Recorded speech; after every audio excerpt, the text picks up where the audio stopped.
गुलों में रंग भरे बाद नौ बहार चले, गुलों में रंग भरे बाद नौ बहार चले, चले भी आओ के गुलशन का कारोबार चले, चले भी आओ के गुलशन का कारोबार चले, गुलों में रंग भरे बादलों बहार चले।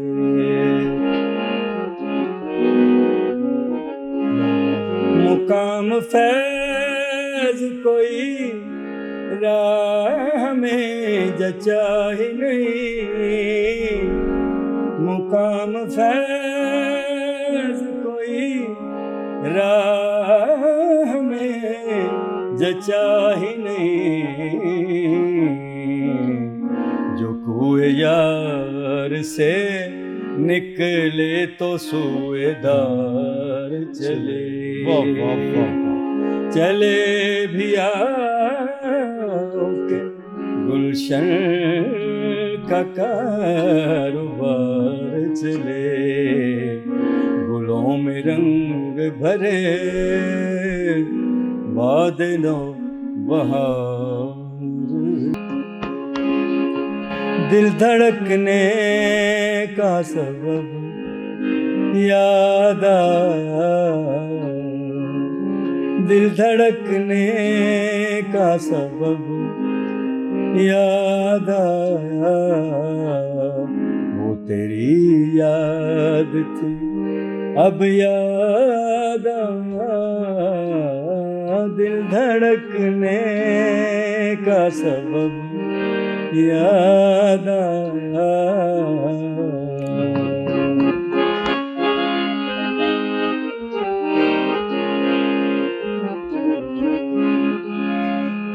बैठ कर साया गुल में नासिर, बैठ कर साया गुल में नासिर, हम बहुत रोए वो जब याद आया, ओहो हम बहुत रोए वो जब याद आया, वो तेरी याद थी अब याद आया, दिल धड़कने का सबब याद आया।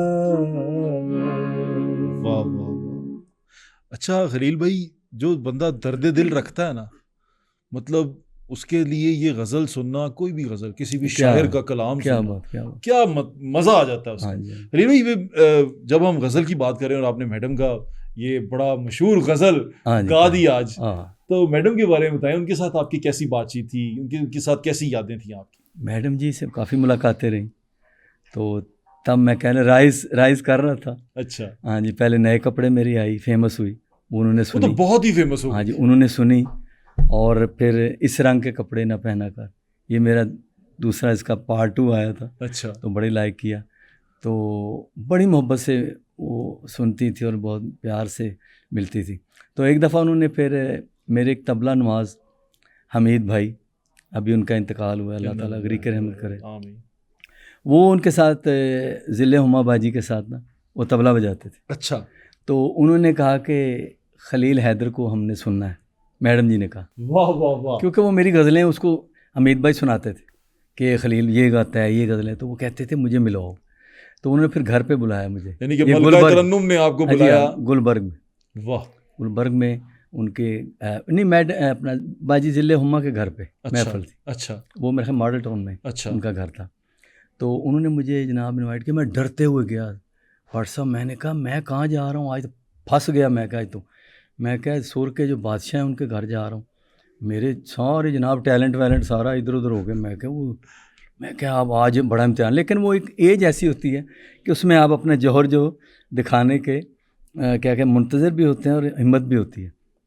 मेरे वालिद साहब ने कहा नहीं बेटा कोई बात नहीं, आप बस प्यार मोहब्बत से जो आपको सबक याद है वो सुना देना। तो बहरहाल उनके पास हम चले गए। वहाँ पे मैडम फरीदा खानम भी आई हुई थी। वाह। वो भी थी और मैडम जी भी। अब देखें दो वो सोफ़े पे बैठे हैं और मैं सामने बाजा लेके बैठ गया हूँ, बिल्कुल ऐसे मैं सर नीचे किया। अब खलील सुनाओ कुछ। अच्छा बट साहब मैंने मेरे ख़्याल में पहली गज़ल सुनाई वो नए कपड़े जो मेरी फेमस थी। फिर एक मैंने राग पहाड़ी में जिसका इंडिया में भी कॉपी हुई वो गज़ल मेरी जी का जाना बड़ा खसारा है, वो गज़ल मैंने वहाँ पे परफॉर्म की। जी का जाना बड़ा खसारा है। अच्छा। वो इंडिया की फ़िल्म में मैंने उनको दिया था, उन्होंने मेरी कॉपी की। नदीम श्रवण ने? नदीम श्रवण। ओ अच्छा। हाँ जी, वो भी एक वाक़या है। अच्छा, वो भी सुनेंगे। तो मैडम ने फिर क्या कहा? मैडम जी ने कहा कि मैंने वो गाना अपना जी का जाना सुना के बंद कर दिया बाजा। मैंने कहा मैडम जी बस। तो कह रहे क्यों नहीं गा रहे? मैंने कहा जी मैं आपका इतना कीमती टाइम और मैं मेरे जैसा फजूल बंदा आपका टाइम ले रहे। कह रहे नहीं तुम सारी रात गाओ हम सुनेंगे। ये उनके अल्फाज कि तुम सारी रात गाओ हम सुनते रहेंगे। मैडम फरीदा और मैं उनके, ये मेरे लिए बहुत ज़्यादा बड़ी बात थी। वैसे आप ना जो गज़ल सुनते हैं ना जो लोग, वो मैं जैसे शुरू में कहा ना बड़ा दर्द दिल रखते हैं। हाँ जी। उनको सुनने वालों के अंदर भी दर्द होता है और सुनाने वाले के अंदर भी दर्द होता है। दर्द की आवाज़ जो सब कॉन्टिनेंट में जो दर्द की आवाज़ थी वो जगजीत सिंह की थी। बिल्कुल बिल्कुल। और आप इंडिया की फ़िल्मों में भी देखें, पाकिस्तान की फिल्मों में गज़ल ही फिल्म में जब ना बैकग्राउंड पे किसी पे पिक्चर आए तो उसका बड़ा असर होता था। बहुत असर होता है। तो फिर ये गज़ल जब मैंने जी का जाना सुनाई तो उन्होंने कहा ये किसकी तर्ज़ है मैडम जी ने, क्योंकि वो मतलाशी रहती थी अच्छी तर्ज़ की। अच्छा। तो मैंने कहा जी ये मेरी तर्ज़ है। तो मेरे वालिद साहब को उनसे पूछा कि इसकी तर्ज़ें कौन बनाता है? तो उन्होंने कहा कि ये खुद ही बनाता है मैडम जी। तो कहते ने मुंडिया मैंने तर्ज़ दे दे मैडम जी ने। ये वाह वाह वाह वाह। मैडम बहुत बड़ा फनकार थी, पाकिस्तान का बहुत बड़ा नाम थी। जगजीत सिंह का मैंने जिक्र किया। हाँ जी, कि दर्द से भरी आवाज़ अगर किसी की हो तो वो जगजीत सिंह साहब की आवाज़ थी। उन्होंने भी मेहदी साहब को सुन के शुरू किया क्योंकि उनकी आवाज़ में बेस था, सुरीले थे। तो उन्होंने सबसे पहले जो आइडियल थे उनके मेहदी साहब, बेस एंड पेन। बेस जी हाँ, दर्द और बेस, बिल्कुल ये बड़ा ज़रूरी कॉम्बिनेशन। क्या कमाल कॉम्बिनेशन, क्या फीलिंग कितनी है। बिल्कुल ऐसी। जगजीत सिंह के साथ भी मैंने सुना आपकी मुलाकात। हाँ जी, वहाँ पे लंदन में मुलाकात। तो कैसे शख्सियत है वो जनाब स्पेशल उन्होंने मुझे बुलाया, मेरे दोस्त थे, उनको बोला खलील हैदर को लेके आओ।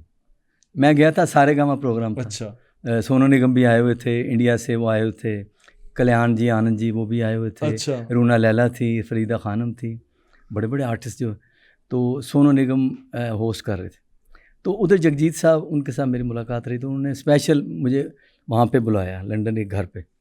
तो जनाब पूरा 2 घंटे हम गाते रहे और बाजा मुझे दे रहे हैं, कह रहे खलील वो गुलों में रंग भरे सुनाओ, तुम्हारी आवाज़ में मेहदी हसन की आवाज़ बड़ी मैच करती है, मेरी फेवरेट गज़ल है ये, गुलों में रंग भरे। कह रहे यार ये मुझे सुनाओ।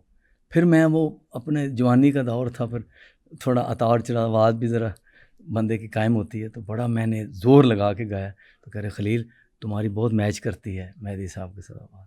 ये जगजीत साहब ने कहा? जगजीत साहब कॉम्प्लीमेंट। क्या बड़े लोग यार, भाईजान कमाल, मज़ा आ गया।